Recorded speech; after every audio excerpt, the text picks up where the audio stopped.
கூட்டணி என்ற ரீதியில் பல கட்சிகள் இணைந்துள்ளன. அந்த கட்சிகளுக்கு நிலைப்பாடுகள் காணப்படுகின்றன. எமக்கு கிடைத்த தேசிய பட்டியலில் தாமும் உள்வாங்கப்பட வேண்டும் என்ற எதிர்பார்ப்பு உள்ளது. எமக்கு 5 ஆசனங்கள் தான் கிடைத்திருந்தது. குறைந்த நபரையே இதில் நியமிக்க முடியும். அது தொடர்பில் கட்சிக்குள் கலந்துரையாடல்கள் இடம்பெறுகின்றன. எனினும் 2-3 நாட்களுக்குள் திங்கட்கிழமை ஆகின்ற போது இந்த பிரச்சினைக்கு தீர்வு கிடைக்கும்.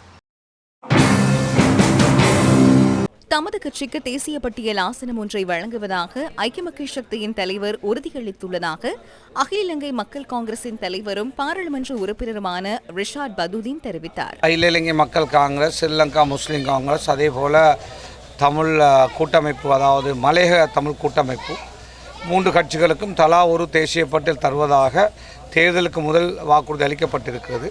கடந்த தேர்தலிலும் அவ்வாறு கட்சியுடைய வளர்ச்சி கருதி நாங்கள் 3 கட்சிகளும் சேர்ந்து விட்டுக் கொடுப்பு செய்தோம்.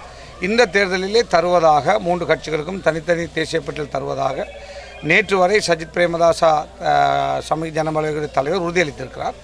இன்றும் நமக்கு அதை உறுதிப்படுத்தியிருக்கிறார். ஓரிரு தினங்களிலே அவர்கள் அதை தருவார்கள்.